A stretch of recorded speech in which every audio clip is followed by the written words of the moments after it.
Before any words of prayer leave your lips, take a moment to examine something deeply important.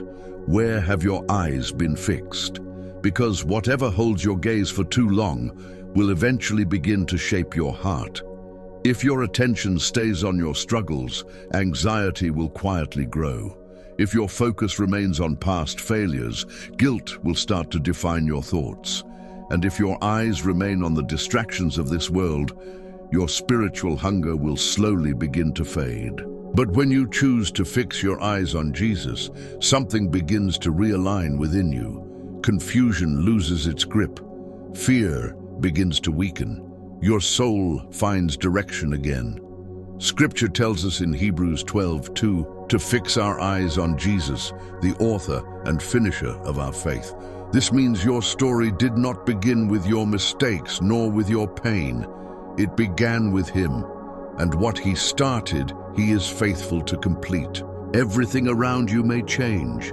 Circumstances change, people change, emotions change, but Christ remains the same yesterday, today, and forever. When your eyes are fixed on him, your life finds stability.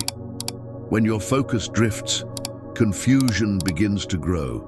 Today is a call to reposition your gaze, not just occasionally, but intentionally, daily, and wholeheartedly. There is a silent battle happening every day for your attention.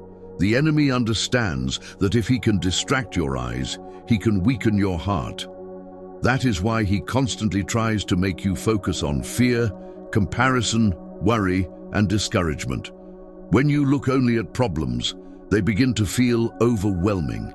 When you focus on your failures, you start to believe you cannot change. When you compare your life to others, you begin to feel behind. None of these directions strengthen your faith. When Peter walked on the water, he stood firm as long as his eyes remained on Jesus. But the moment he focused on the wind and the waves, he began to sink. This reveals a powerful spiritual truth. What you focus on determines whether you stand firm or fall. If you constantly focus on what threatens you, fear will grow. If you look only at what you lack, dissatisfaction will grow. But when you look to Christ, strength begins to rise within you. Jesus is not merely a spiritual inspiration.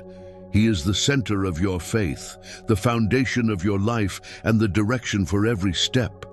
When your eyes remain on him, your soul finds stability, even in the middle of storms. Fixing your eyes on Jesus is not just a momentary spiritual act, it is a daily decision. It is choosing every day that he will be the center of your thoughts, your choices, and your priorities.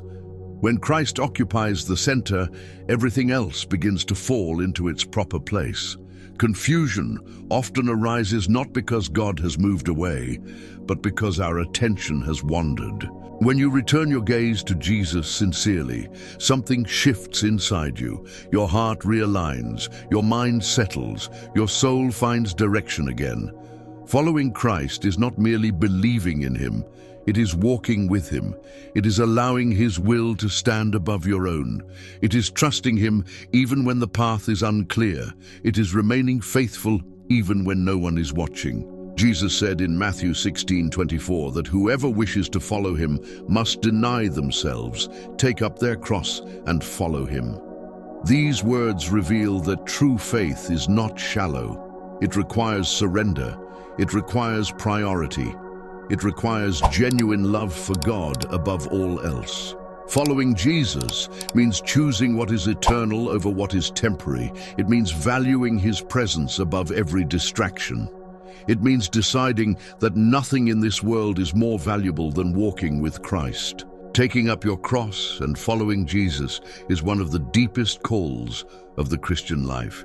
It is not an invitation to a comfortable or superficial faith. It is a call to true surrender.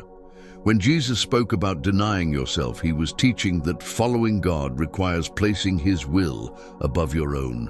This does not remove joy from life. It fills life with eternal purpose. Often what feels like sacrifice today becomes spiritual growth tomorrow. What feels like surrender now becomes strength later.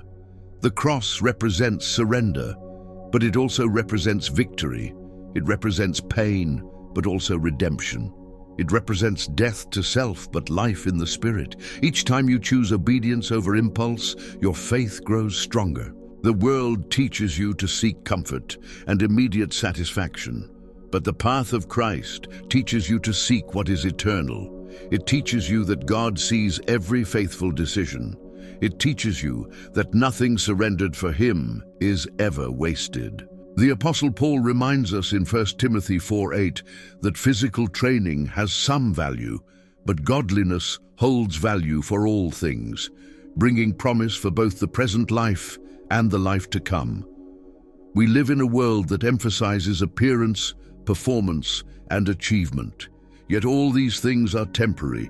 Godliness shapes the heart, strengthens the spirit, and produces fruit that remains. The enemy often tries to convince you that you can be good enough on your own. He whispers that comparison is righteousness. But true spiritual life is not built on comparison. It is built on surrender. A true believer lives by conviction, not convenience. Holiness is measured by obedience to Christ, not by comparison to others. A true disciple walks by faith and not by sight. This does not mean ignoring reality, but trusting that God stands above it. Circumstances may say the door is closed, but faith says God can open a new one. Situations may say you are weak, but faith says His strength is perfected in weakness. Faith does not deny what stands before you. It declares that God is greater than it. Faith must be nourished, and its nourishment is prayer. Prayer is not optional, it is the lifeline of the believer. Just as the body cannot survive without air, the soul cannot remain strong without communion with God. Prayer is not merely asking, it is aligning your heart with heaven. It is laying down burdens and receiving direction. It is remaining connected to the one who sustains you. There will come a day when your faith will be tested. Storms will rise, pressure will come, unexpected challenges will attempt to shake you. In those moments, what you have built your life upon will be revealed. If your foundation is in circumstances, you will waver with them. If it is in people's approval, you will depend on it. But if your foundation is in Christ, you will stand firm. The enemy may attempt to intimidate, but he cannot destroy what is built upon the rock. Difficulties may arise, but they will not have the final word. The same Christ who began the work in you will complete it. Do not live distracted. Do not live superficially. Build your life deeply in Him. Now let us pray together. Heavenly Father, I come before you with reverence and sincerity. Before I ask for anything, I acknowledge who you are. You are holy, powerful, and faithful in all your ways. You reign above all things, and yet you care for every detail of my life. Thank you because I can speak with you. Thank you because you hear me even when my words are simple. Thank you because your presence is not distant, but near to all who seek you sincerely. Your word declares that if we believe, we will receive what we ask in prayer. What a powerful promise. Knowing that you listen fills my heart with gratitude. Many times I feel small before the weight of life, yet you remind me that I am seen, known, and loved. The God who sustains the universe also sustains my life. Thank you, Lord Jesus, for your constant love and unfailing presence. How many times you have lifted me when I felt weak. How many times you have comforted me when anxiety tried to overwhelm me. You are the shepherd who cares, the friend who remains, and the Savior who never abandons. Your word says that even the hairs on my head are numbered. This reminds me that your love is personal, intentional, and constant. You know every detail of my life, and still you love me completely. My soul longs to remain in your presence because in you I find rest and renewal. When the world drains me, you restore me. When pressure rises, you fill me with peace. Holy Spirit, help me to live in a way that honors you. Teach me humility, gratitude, and obedience. Guard my heart from pride and distraction. Stir within me a deeper hunger for your presence. Help me to love what you love and reject what draws me away from you. Father, today I declare my trust in your sovereignty. Nothing escapes your control. No tear falls without your knowledge. No battle reaches me without passing through your hands. I place my plans, desires, and future before you. Even without knowing what tomorrow holds, I know you, and that is enough. You never sleep, you never grow weary. You remain faithful from generation to generation, the same yesterday, today, and forever. I praise you because sin no longer has power over me. Shame has been replaced with grace.